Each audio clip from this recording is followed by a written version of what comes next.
Any of you who've read Glenn's writing on Salon know that he's not exactly your average political pundit. Glenn received his BA from George Washington University in 1990 and a JD from NYU Law School in 1994, after which he became a highly regarded constitutional litigator. He discontinued his practice in 2005 in order to focus more on his writing and other projects. He has since become one of the most influential voices in the media who speak out on the issues of civil liberties, foreign policy, transparency, and the role of American journalism. In an era rife with party loyalists who speak out against unrestrained government power only when the wrong party happens to be wielding it, Glenn has been a steadfast advocate of checks on government power throughout 2 presidential administrations. He is the author of 3 books, How Would a Patriot Act, Great American Hypocrites, and A Tragic Legacy. His writing, always biting and incisive, can be found at salon.com. We are very lucky to have him here, and please give a warm welcome to Glenn Greenwald.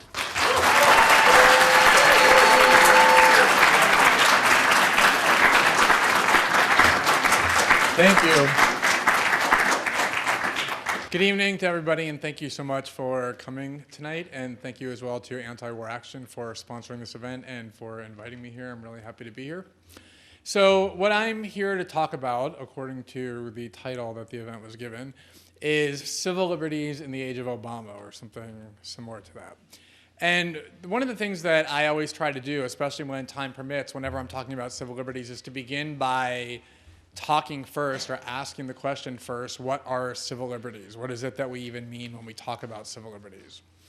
And the reason I always like to begin that way is because civil liberties is one of those terms. There are so many in our political culture. I think terrorism is probably the leading example, but civil liberties is also one that's used pretty frequently, but is almost rarely defined, almost never defined. I think even people who write about civil liberties, who think about themselves as civil libertarians, would have a hard time telling you if you ask them what it is that we even mean when we refer to civil liberties. So before we can talk about civil liberties in the age of Obama and all the ways that Obama is waging an assault on civil liberties, I think it's a good idea for us to have an understanding of what those civil liberties mean and what we mean when we talk about them. So civil liberties is a pretty complex topic, but the term itself is fairly simple in what it designates. To me, civil liberties means nothing more than the list of things that the government is not permitted to do, or the list of powers that the government is barred from exercising when acting against you. And the reason why that's so significant is because, and it was significant, if you look at the debates the founders had, civil liberties and what it would be and what this list would entail was not just some side issue that got debated in an ancillary way. It was absolutely central to the debate over what the republic should be, what the Constitution ought to provide, how it ought to be designed, and it's not really that hard to understand why. The whole point of the American founding was that they had waged a revolution to emancipate themselves from a king who had very few, of any, restraints in his exercise of monarchical power. And the preoccupation of the founders, and especially the debate over whether or not there should be a federal union created, and no longer to allow the states to simply exist as autonomous entities, but instead to form a federal union, the preoccupation among those who were opposed to it and even those who were cautiously in favor of it was that by creating a federal government, a federal union, they would be empowering this entity that would end up replicating the tyranny of the British kings. And the argument that was made against that concern, the assurances that were given, was that the reason why that wasn't a danger, the reason why that wouldn't happen is because we were going to have this document that was going to list all the things that the government could not do no matter what. Even if majorities wanted it to, even if the circumstances were as dire as possible, this was going to be a list of lines that the government was barred from crossing. And by creating a list like that and enshrining it with supremacy, that would provide a guarantee that the dangers and tyrannies of the British king would be avoided. And if you look at these debates that they had over and over and over again, these civil liberties concerns were at the forefront of everything they debated. Issues of economic distribution of resources and domestic policy and other issues that often predominate today, those were the secondary concerns. The principal concern was, how do we ensure that the government does not become tyrannical and abusive? And the answer over and over was, we're going to have this list of powers that the government can't exercise no matter what, and those are what we mean by civil liberties. And one of the really good things about people who write about civil liberties, about writing about civil liberties, is that there's no real debate about what these civil liberties are. There's no guesswork involved in it. There's no debate over what should be included or what shouldn't be included. There's already a document that actually says exactly what they are. It just lists them. And that document, of course, is the Constitution in terms of first the Bill of Rights and then the amendments that follow. And you can look at this document and you see the entire universe of civil liberties from start to finish. So there's no ambiguity or uncertainty about what this list is. And that's one of the things that makes writing about civil liberties and defending civil liberties easier than defending other issues, is there's certainty and clarity with it. There's a couple of factors, a couple of attributes to this list of powers that the government can't exercise that distinguish it, in my view, from every other political debate, every other political controversy. There are certain attributes inherent in the concept of civil liberties as they've been consecrated by this document that make it completely different in nature from every other political conflict. The first one is that, unlike most political controversies, where all sorts of compromises are possible, if you look at how most political controversies get debated and how they're ultimately resolved, you have all kinds of competing factions with all sorts of conflicting interests, and ultimately they all get in a room together, or their representatives in Congress get in a room together with the lobbyists telling them what to say, and they all work out how these things are going to be resolved. And it's usually some kind of mishmash of all different positions, because that's what ultimately happens is compromises are reached, and that's how majorities are assembled in order to approve new laws, new bills, new policies. The Constitution, the Bill of Rights, is exactly the opposite. There is no compromise permitted by the guarantees by this list. They're absolute in terms of how they're expressed. And they're intended to be absolute. There are no exceptions to them. There are no compromises permitted. You just look at the text of almost every single right, and that's how it's expressed. So the First Amendment says, Congress shall make no law abridging freedom of speech, freedom of the press, free assembly. Or if you look at the Fourth Amendment, it says no warrant shall issue. No warrants, not most, no warrant shall issue except upon finding a probable cause. Or the people's rights to be secured against unreasonable searches and seizures shall not be violated. And the Fifth Amendment says no person shall be deprived of life, liberty, or property without due process of law. You go down the list, and every single one of these are expressed as absolute propositions. There's no exceptions recognized or allowed. The minute you start recognizing exceptions, you're automatically permitting the government to cross the lines that it's not intended to cross. You know, you can debate the meaning of some of these terms. Some of the terms may be ambiguous. What is an unreasonable search and seizure? What should speech be? Is marching outside or having a sit-in in a park, is that a form of speech, or is it something else? You can have debates over the meaning of these terms, but what isn't debatable and what's not permissible is the introduction of exceptions. They're all absolute in their expression, in their guarantees. I once had this debate that became increasingly acrimonious, as some of my debates tend to, with Joe Klein of Time Magazine. We were debating some civil liberties issue, I don't even remember what. And the more he started responding to what I was saying, the more insulting and name-calling he became. And at one point, I think like the fifth or sixth time, he said, well, in any event, Glenn Greenwald is a civil liberties absolutist. Or no, is a civil liberties extremist. That's what he called me, a civil liberties extremist. And I remember reading that, and I was genuinely confused because he kept insulting me throughout this entire exchange. And then I read that, and I said, you know, all of a sudden, I said, why is he complimenting me? It's just so strange. Why is he like giving me this term of celebration and praise? And it took me actually a few seconds to realize that in his mind, civil liberties extremist was actually an insult. Like, it meant that you go too far in defense of civil liberties. And, you know, all you have to do is look at the language that's used that the document actually provides, and there is no other way to be a believer in civil liberties other than by being an extremist about it, because it itself is an extremist concept, and that distinguishes it from virtually every other political controversy where compromises are not only permissible but usually inevitable. The second attribute of civil liberties that distinguishes it from virtually every other political controversy is that civil liberties are by design anti-democratic. And what I mean by that is that whereas most political controversies are subject to the political vicissitudes of whatever political climate prevails or whatever mood prevails. If majorities believe one thing, politicians are likely to be responsive to that. If they believe something else, politicians are likely to do that. Certain referenda, certain measures require public opinion to be on their side in order to be enacted. Exactly the opposite is true for civil liberties.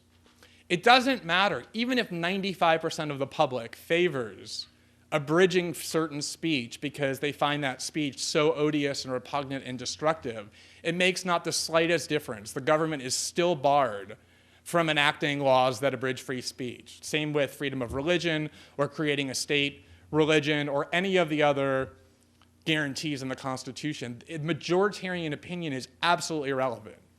In fact, it's not really that it's irrelevant, it's that majoritarian opinion is really one of the targets of the Constitution. The idea of the Bill of Rights and of these guarantees is that they're intended to constrict the ability of majorities to implement their policies. If their policies and what they favor entail a government transgressing these opinions, they're really designed to protect the minority from the majority. And in that sense, they're anti-democratic. It's why we don't have a pure democracy, but rather a republic, because the majority is not always permitted to get its way. They're barred from getting their way if what they support is a transgression of these limits. That's one of the reasons why it's always so bizarre whenever there's a Supreme Court opinion that ends up striking down a law that was enacted by a majority of citizens or by a majority of legislators, and then people, usually on the right, but now Democrats are starting to appropriate this language as well, will start to accuse the court of judicial activism on the grounds that they had the audacity to deny the majority its will, and to have unelected judges overturn laws enacted by the majority of the legislatures or the majority of citizens, as though that's something un-American, when the entire purpose of the Bill of Rights is to ensure that majorities will have their actions nullified in the cases where what the majority wants is contrary to what the Constitution guarantees. And it's not really hard to understand why that is. I mean, if you think about it, just take the First Amendment free speech clause. If you are a person who expresses a view that the majority likes, then by definition, you're not going to be a person who's targeted for censorship efforts because you're expressing views that the majority finds palatable. It's only those people who express opinions that are odious to the majority, that are offensive and repugnant, who are going to be targeted with censorship efforts. The same is true for imprisonment without due process. You can go throughout history and find in every case where civil liberties have been transgressed that the targets are always people who are disliked by the majority. Almost every free speech case where the government attempts to censor always entails people who are expressing opinions that are repugnant. There was just a recent Supreme Court case where the government, the federal government, attempted to enact legislation barring protests outside of funerals. Now, they knew when they did that that was a violation of free speech because they're preventing speech. It's a form of speech to protest the person who just died and to express the view that they were destructive and are going to burn in hell forever. As repugnant as that is, it's clearly speech. It's clearly an opinion.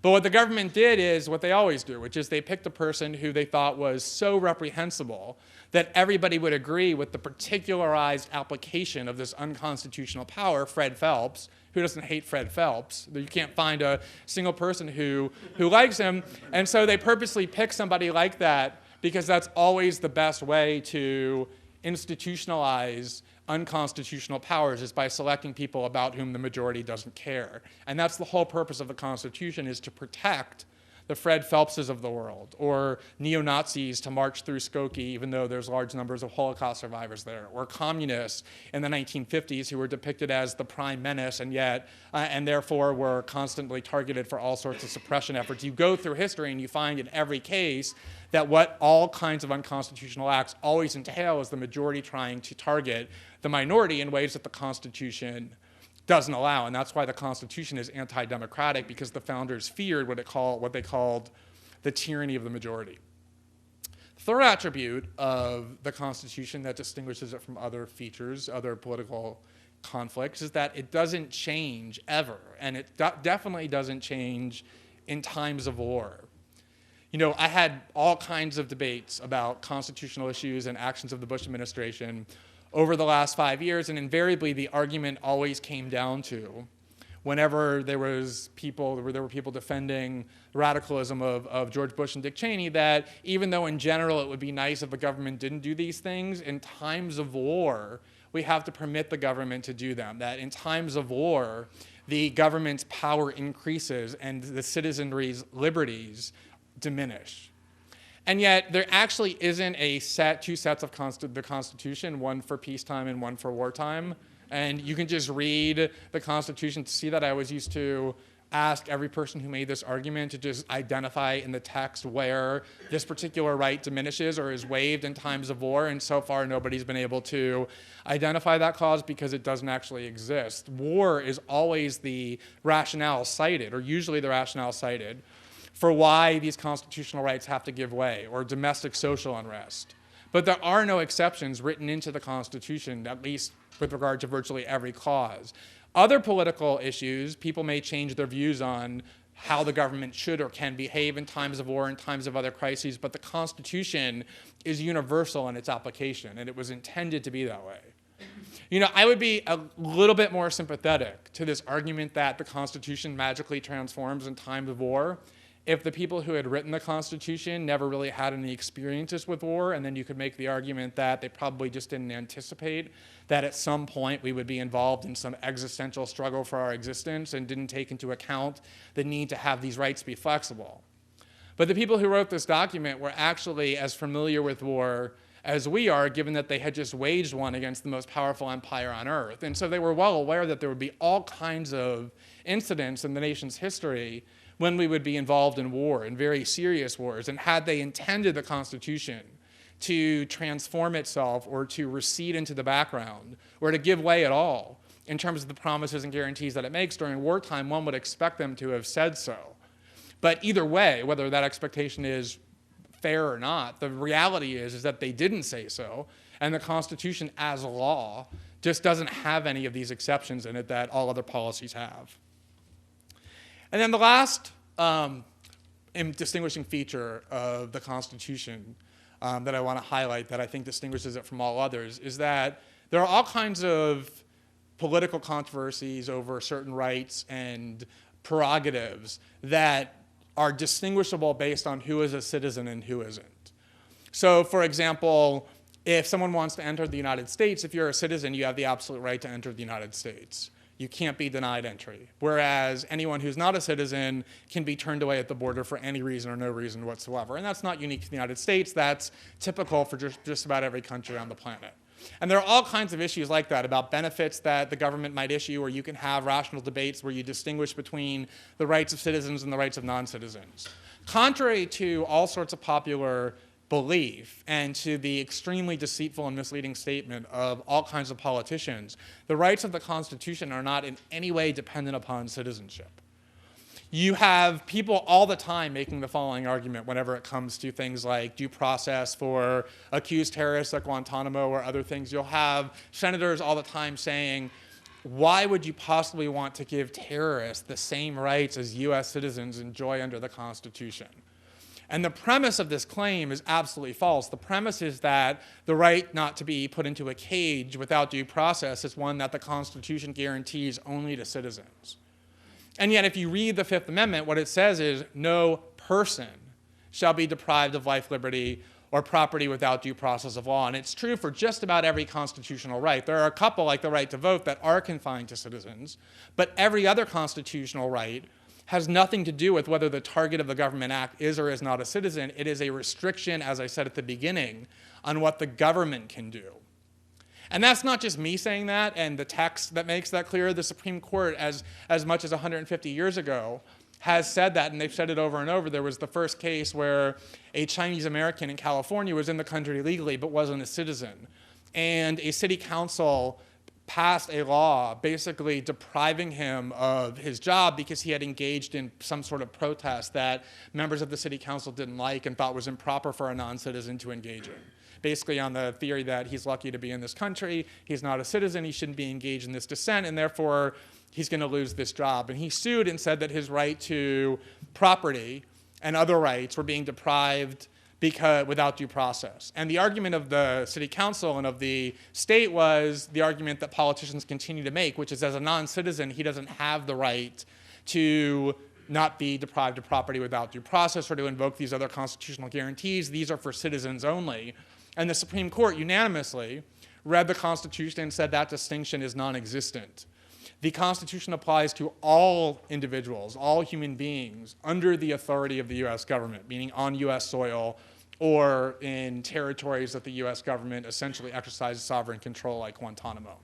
That was the argument of the Bush administration. They wanted to create a law-free zone in Guantanamo and make the argument that the Constitution only applies to citizens on U.S. soil, and the Supreme Court in the 2002 Roush case rejected that and said those kind of distinctions don't exist. It's not a document that guarantees rights to a certain group of people. It's a document that bars the exertion of power by the government regardless of the groups of people against whom it's exerting those powers. And that, too, is a critical distinction. Now, the other question that I always like to ask whenever I talk about civil liberties, other than what do we even mean when we talk about that term, is why is it worth caring about? Why do we care about civil liberties and civil liberties abridgments when they take place? And the reason why that question is worth asking is because there are a lot of people who think that the answer is we shouldn't care and we don't care. And the reason why many people take that position is because they think two things. They think, number one, that civil liberties abridgments are only directed at a group of people unlike them, and therefore they need not be concerned that those abridgments will ever be directed at them. And relatedly, number two, they think that those civil liberties abridgments are only directed at groups of people who generally deserve to have their rights abridged because they've done bad things. And that as long as you don't do bad things, then you have no reason to care. And what really underlies those two beliefs that then lead to this indifference towards civil liberties abridgment is the idea that most people, when they wake up in the morning, believe, because they've been told this from the time that they are children and have been told this fairly continuously without much dissent, that they live in a country, the United States, that is a free country. Not just the free country, the leader of the free world. And that they are fortunate to have the freedom to basically do whatever they want within limits, reasonable limits, and that the government doesn't really restrict them. And the reason why that's persuasive, other than because it's inculcated in them through repetition and through consensus, is because most people don't actually perceive that there are things that they want to do but are unable to do as a result of civil liberties abridgments. Most people who take this position, this indifference towards civil liberties, believe that in general, all the things that they want to do are things that they're allowed to do, and they feel relatively free. That's the premise that leads to this indifference.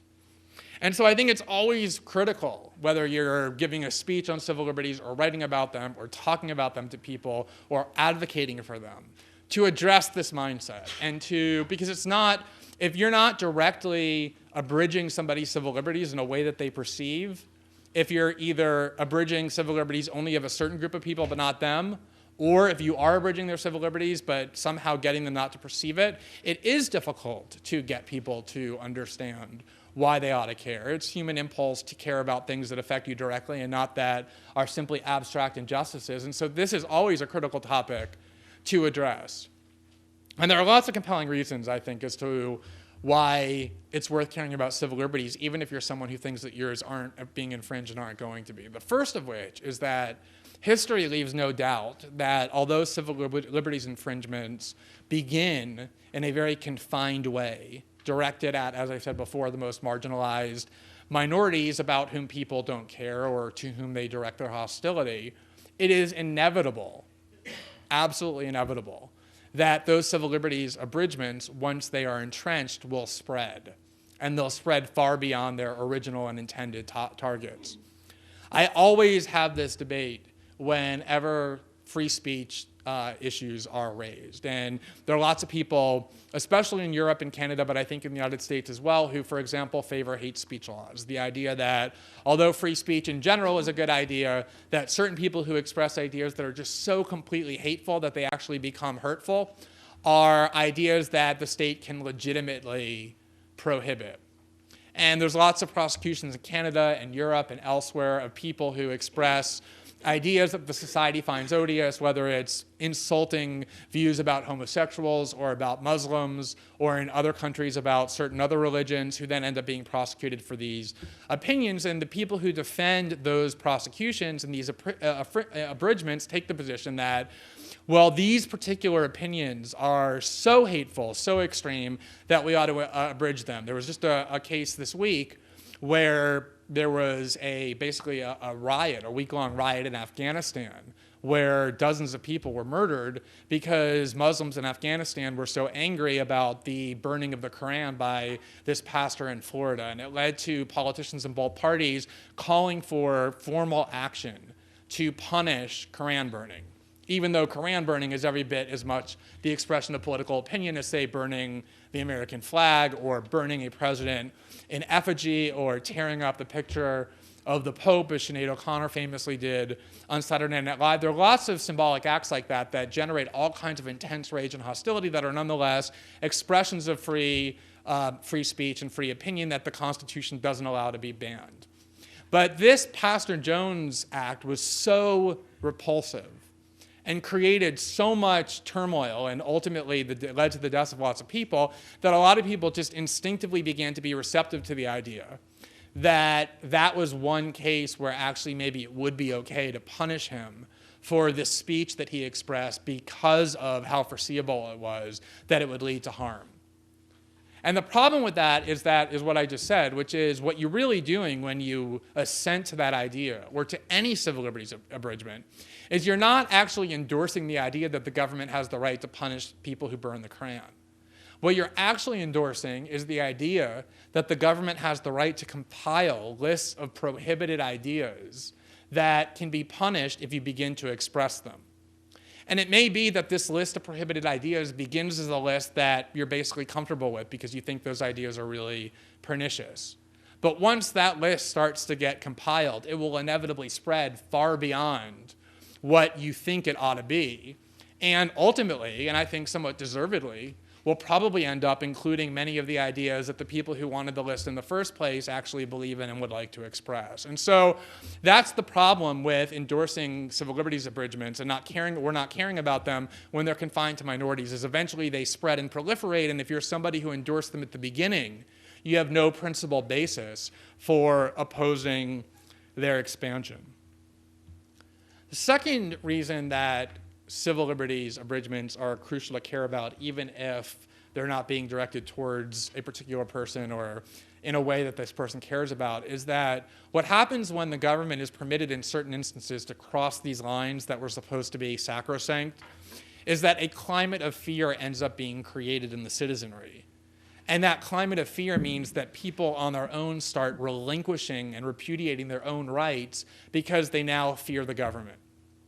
And there actually ends up being a process of self-censorship where people refrain from exercising rights because of this fear, and then they convince themselves that these weren't rights that they really want to exercise in the first place, and that's what leads to that mindset that I talked about, that people wake up in the morning and think, well, there's nothing that I really want to do that I'm being restricted from doing, and therefore I don't think there's really a problem.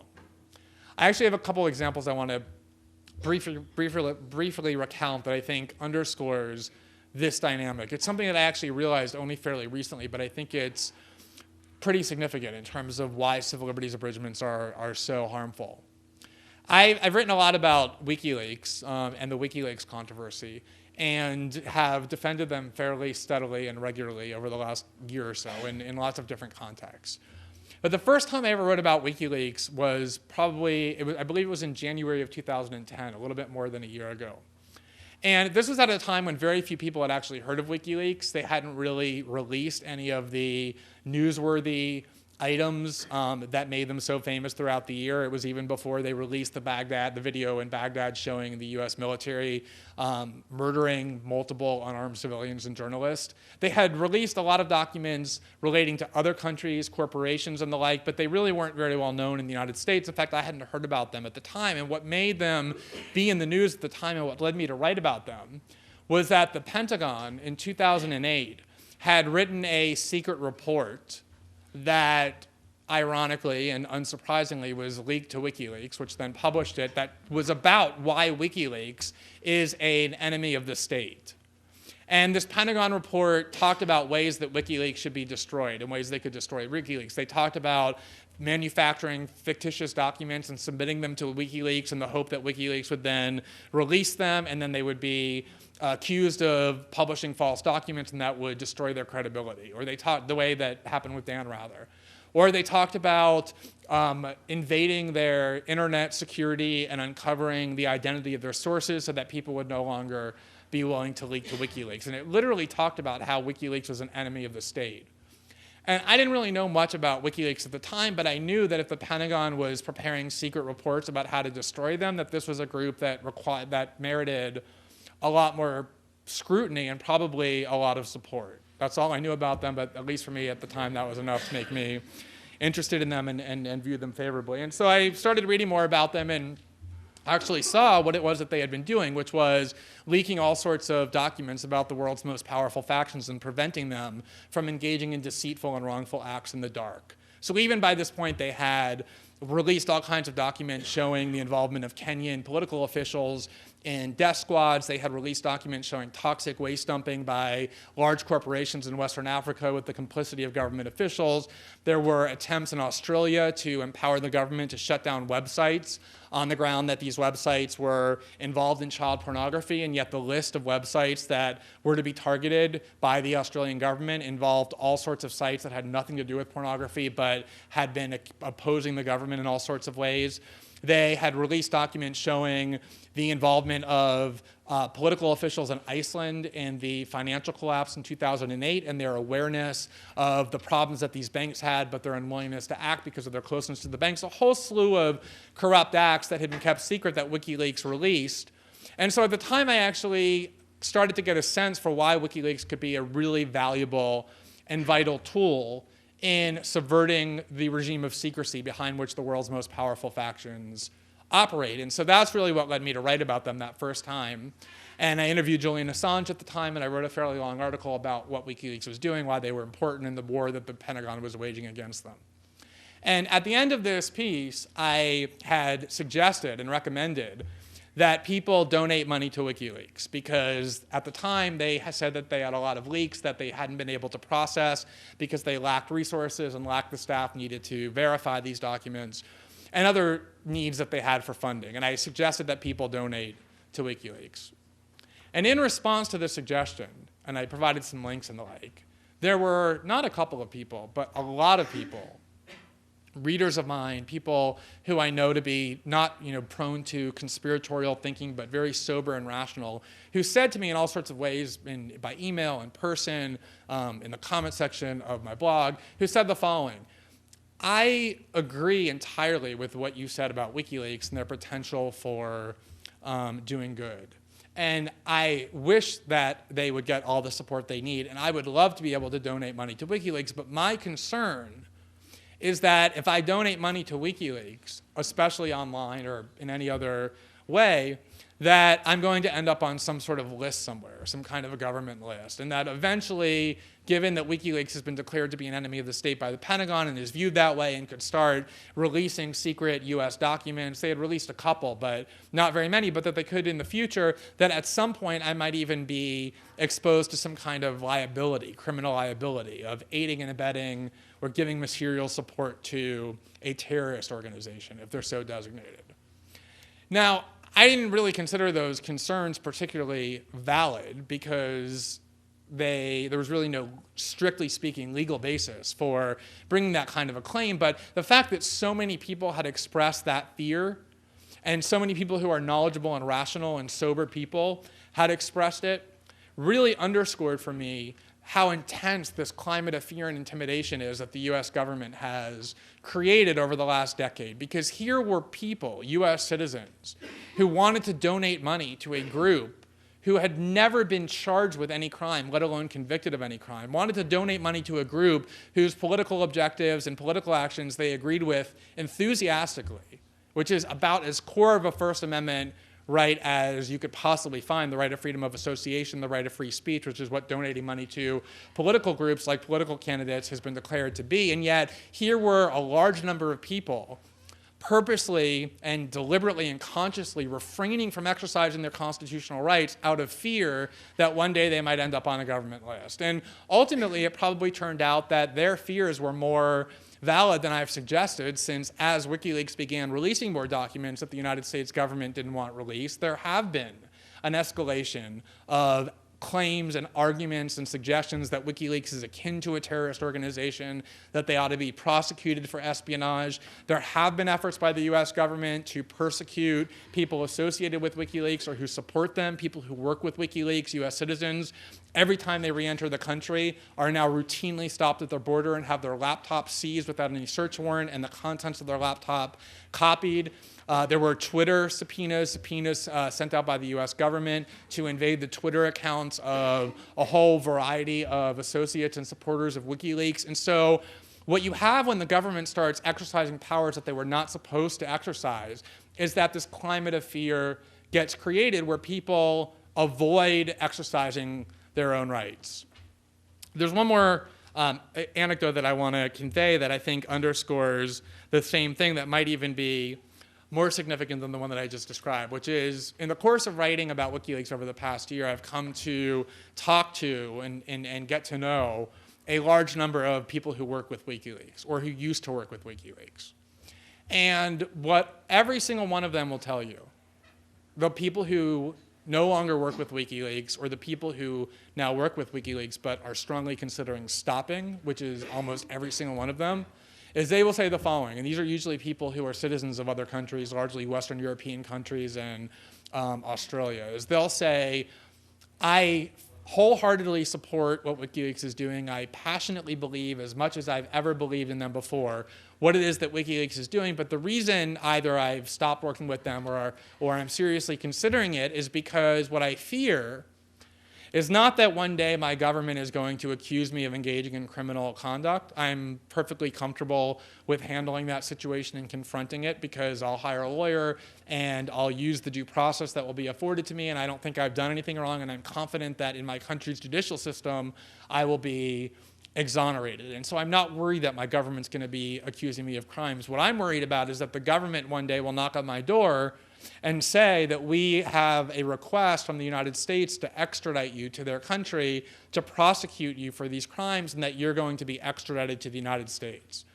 Because what they've seen over the last decade and continue to see is that the US government, when it comes to especially foreign nationals accused of endangering the security of the United States, operates without any constraints whatsoever. They put people into cages for life without so much as charging them with a crime, not giving them an opportunity to get into a court. They literally disappear them for years, and did that during the Bush years, into secret camps that not even the Red Cross can monitor, that nobody knows about. They torture people. They act without constraints. And so it's really quite extraordinary, if you think about it, that the greatest fear that people around the world now have is ending up in the grips of the US justice system. The justice system that for decades we held up as the model for how to be free, that we lectured other countries that they ought to replicate if they want to be a civilized first world country that's civilized and honors and Western norms of justice. The great fear that people have is ending up in that judicial system. And I think that really underscores the key point of what's taken place in the United States in the last 10 years with regard to civil liberties, which is, if you look at what people will say about things like torture and rendition and disappearing people, is people have a hard time understanding what the purpose of that is. I mean, if you ask every interrogation expert, they'll tell you that torturing doesn't work. It leads to false confessions. You more readily and easily get information by establishing a rapport with the target of your interrogation. Disappearing people does nothing but bring the United States into ill repute. It's very hard to understand what the purpose of all of that was. But what the real purpose of it was is the purpose that I just described happening with these lesser examples, which is to purposely create a climate of fear and intimidation so that the signal that is sent to everybody around the world and to U.S. citizens is that we political authorities in the United States can act without constraints. If we think that you are challenging us or dissenting from what we want or impeding our objectives and our will in any meaningful way, what we can do to you is limitless. They know, for example, that they cannot ever really stop leaks of classified information given the technologies that exist. Even if they succeed in imprisoning Julian Assange for life and destroying WikiLeaks, it's easy overnight to create 25 more WikiLeaks or 1,000 more WikiLeaks. There will be other more innovative ways to facilitate leaks and to ensure that classified information is disseminated. They know they can't really put a stop to that. So what they're trying instead to do is to say, you can do this. You will have the ability to do this. We can't stop you from doing it. But if you do it, we'd like you to take a look over there at Bradley Manning, who's being kept in solitary confinement for 10 straight months after being convicted of absolutely nothing and stripped nude and treated in the most degrading and inhumane manner possible. Or we'd like you to look at the whistleblowers who exposed all kinds of government waste and government fraud and the way in which we, the Obama administration, are now prosecuting them more aggressively than any administration in history. And the signal that's being sent is, if you are somebody who discovers anything that we've done that's deceitful or illegal or wasteful or wrong, that we've done in secret, and you're thinking about publicizing it, you ought to think twice, because what we can do to you is completely limitless. We can act in ways that we're not supposed to act, that the Constitution says we shouldn't be able to act, and nobody can do anything about it, and nobody will object. That's what the torture regime was about. That's what putting people into shackles and orange jumpsuits and showing the world what we've done to them was about. It's what Abu Ghraib was about. It's what disappearing people is about. It's always the same objective when the government transgresses civil liberties. It's a way of signaling that you had best not oppose or challenge or dissent from our power. And that's why, even if you're not a particular person whose civil liberties are being infringed and you're not targeted by this, there's still very good reason to care when the government does it, because you shouldn't want a government that intimidates other citizens out of exercising the rights that they're supposed to have. Last point I want to make about why civil liberties infringements are crucial to care about, even if you're not being directly targeted by them, or if you think that the only people who are people who deserve it, is that there's one proposition that I think history demonstrates fairly conclusively, I would even say indisputably, which is that there really is no such thing as legitimate certainty. By which I mean that it's always the case in every single society that there are certain opinions, certain propositions that are deemed to be unquestionably true. And then there are other propositions that are always deemed to be unquestionably false. And the ones that are deemed unquestionably false are the ones that you're simply not permitted to express and that have traditionally been punished if they have been expressed. And what always happens, not sometimes, not usually, not most of the time, what always happens to every society is that certain opinions that they believe to be indisputably correct turn out to be completely erroneous, even evil. And certain opinions that they believe to be indisputably erroneous and pernicious turn out to be absolutely right. And nobody, as a result, should be so hubristic that they believe that certainty is warranted or legitimate when it comes to empowering the government to ban certain opinions, empowering the government to imprison certain people who just seem definitely guilty without due process. This certainty is completely unwarranted by even a casual review of history. And that is ultimately what civil liberties are about, is preventing the government from exerting power without checks that are necessary to prevent these kind of errors.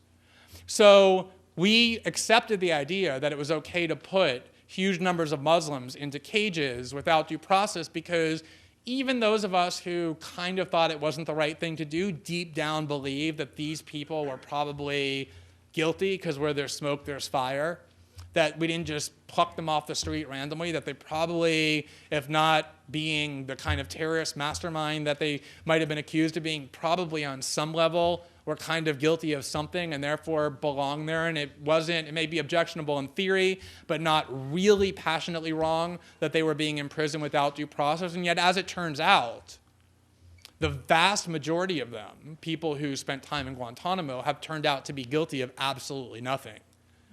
Colin Powell's chief of staff, Lawrence Wilkerson, said that not only were the majority of them guilty of nothing, that the Bush administration knew they were guilty of nothing, but kept them there anyway to prevent the realization that they were imprisoning innocent people and to prevent the people at Guantanamo from publicizing what had been done to them. And ever since the Supreme Court in 2008 said that Guantanamo detainees had the right to habeas corpus review, the right to get into a court and ask a court to review the circumstances and validity of their detention, the Obama administration went in each one of these cases and told the court, we have overwhelming evidence that these people are terrorists and that they belong in Guantanamo. The Obama administration announced, just like the Bush administration announced, that there's no reason to worry about the lack of due process at Guantanamo. These are the worst of the worst. And yet when courts finally were allowed to review the actual so-called evidence against the people who were there, the evidence justifying the accusations, the courts found in 75% of the cases, that's the current statistic, that there was no credible evidence to justify their detention. And many of them had been in prison for 5, 6, 7, and 8 years with what our own courts found were no credible evidence. And these were the people about whom the government was saying are the absolutely, clearly, unquestionably guilty ones, the worst of the worst. Certainty is not something that anybody should believe exists. That's why all people, but especially people with power, and the more power, the more this is true, need checks, need scrutiny, need accountability. And ultimately, that's what civil liberties are designed to do. So even if you think the government is acting correctly in a certain case and are therefore willing to acquiesce to the transgression of civil liberties, the mere fact that certainty is never warranted by itself ought to lead you to find that objectionable. So the last point I want to cover is the state of civil liberties in the age of Obama, now that we've talked about what these civil liberties are and why we should care about them. I don't think it's particularly controversial at this point to make the following observation, which is that the core of the George Bush, Dick Cheney template for the war on terror was something that Barack Obama continuously, repeatedly, and vehemently condemned when he was a senator and then when he was a candidate. And yet that very same architecture, the crux of that architecture, is something that Barack Obama has enthusiastically and on virtually every level come to embrace. I don't mean that he's failed to reverse it or that he just hasn't been fast enough about undoing it. I mean that he's embraced it enthusiastically. It used to be that when I would say that, back in 2009, it was like some kind of bizarre heresy. And people just found it inconceivable that I would even think about comparing George Bush and Barack Obama. And of course, Robert Gibbs famously said that anybody who would ever compare George Bush to Barack Obama in any way is somebody who needs psychiatric help. That was in his rant against the professional left. And yet now, 2 short years later, I think it's pretty much of a consensus that Obama has replicated all of those policies. When I used to say that, I used to spend most of my time proving it by going through case after case after case. I no longer feel a need to do that because I think it's fairly well established that that's the case. And one of the points that I think is so critical to make about this is that for a while it seemed like the problem with that Barack Obama had embraced every single one of the George Bush policies with a couple of exceptions, but essentially the fundamental architecture of it. The problem with it was not only that he swore over and over and over when running for president that he would undo it and then did exactly the opposite. That is a problem, but that's not the problem that I think is the critical problem. And the problem is not that these heinous policies that 50% of the country, which calls themselves Democrats and progressives, pretended for all those years to find so horrible and objectionable, now suddenly seem fairly complacent and content with it all. That too is a problem, but that's not the huge problem that I'm about to talk about. And it's also not the problem that these policies that are in fact oppressive and dangerous as civil liberties abridgments for all the reasons that I've just talked about are continuing, though that too is true. The huge problem is that it used to be the case prior to January 20th, 2009, that there was a very spirited debate about these issues. There was at least the pretense of divisiveness, because all of these policies, like indefinite detention, putting people into cages and denying them the right to have habeas corpus, claiming that even allegedly illegal acts on the part of the executive are state secrets, so vital that no courts can examine what they are. All of these ideas, and especially the idea that the war on terror is an actual war in which the battlefield is not any finite physical space, but is the entire planet, so that the president can exert war powers anywhere at any time without any limitations. All of those premises that were the defining premises of George Bush's and Dick Cheney's radicalism used to be the subject of extensive divisiveness and debate, because they were considered to be radical right-wing Republican policies.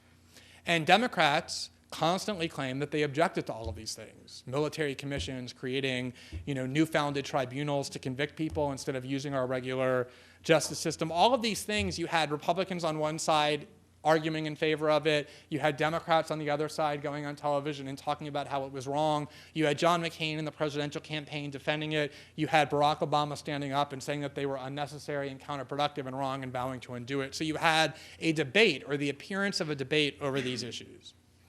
And what Barack Obama's embrace of these policies has done, that I think is the most significant and most disturbing effect of his doing this, is that he has taken all of these policies that not long ago were the province of right-wing radicalism, and he's converted them into bipartisan consensus.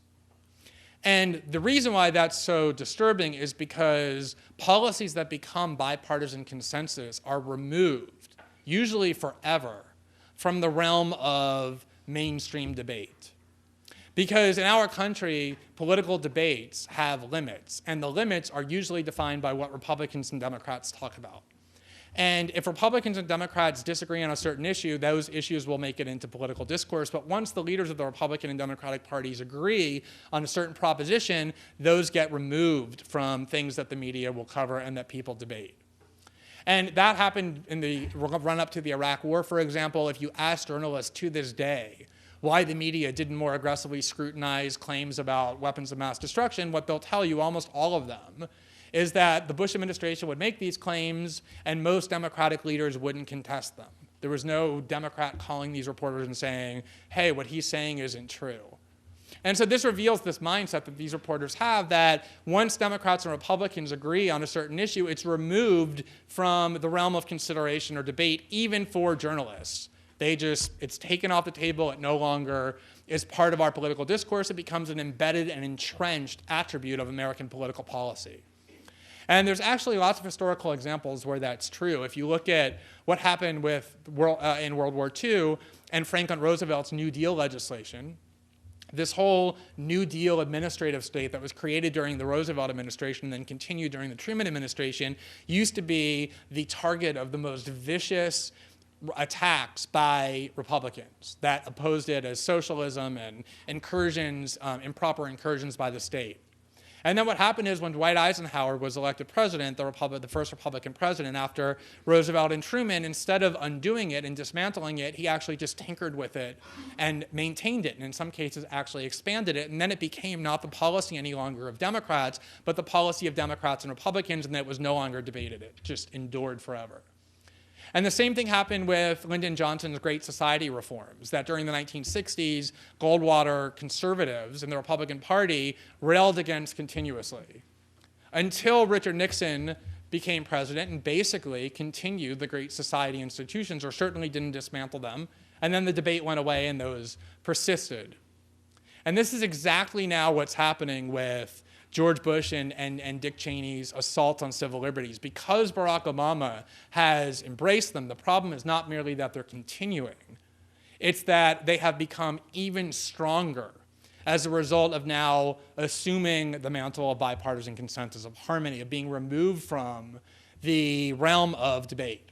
So what you see is former Bush officials like Jack Goldsmith who is this extreme right-wing ideologue who used to work in the Bush Justice Department. He was the person who endorsed the legality of the criminal NSA program, who has written an article in the New Republic about 9 months ago saying that Barack Obama did more than George Bush and Dick Cheney could ever have done to entrench these terrorism policies and these civil liberties policies in the American body politic by having Congress endorse them, but mostly by making them bipartisan.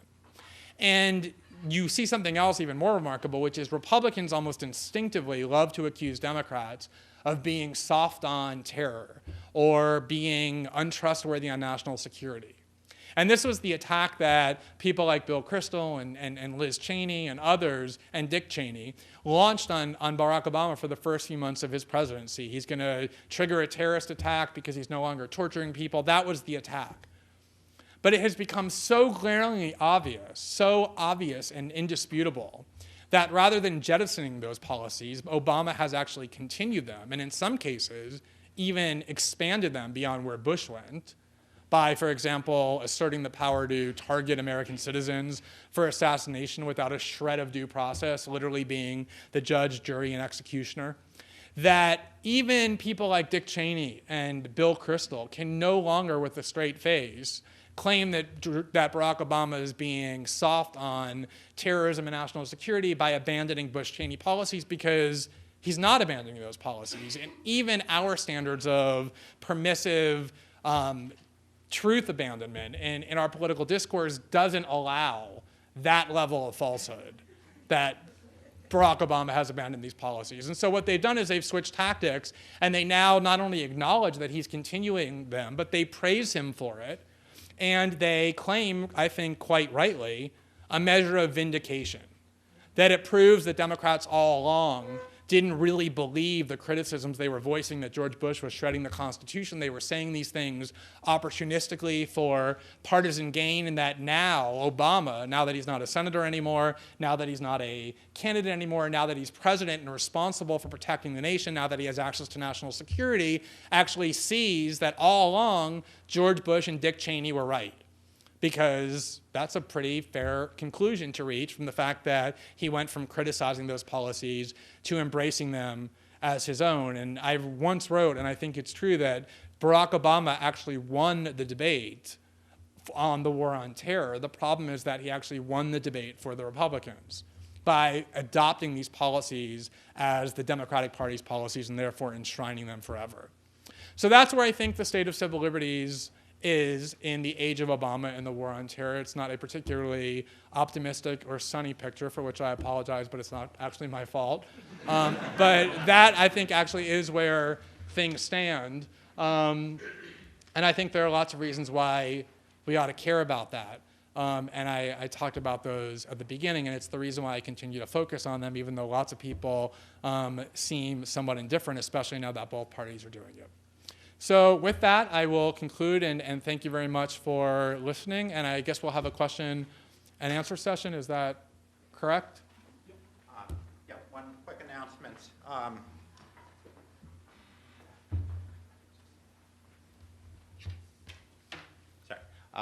We neglected to do this, but Anti-War Action would like to thank all the groups that really helped a lot to support us in making this talk possible. I'd like to thank the Brown ACLU, the International Socialist Organization, the Rhode Island Mobilization Committee to Stop War and Occupation, the American Civilization Department, and the Undergraduate Financing Board. Outside, we do have information about how to support WikiLeaks and a donation box for Bradley Manning's Defense Fund. So please try to contribute to that. In fact, some of us have been actually writing postcards to Bradley Manning's to try keeping up his spirits. We have information about how to do that. So please consider stopping by at the table. And we also have one copy, the only one we could get our hands on, of Glenn Greenwald's latest book. So the first person to buy that gets it. Okay, thank you.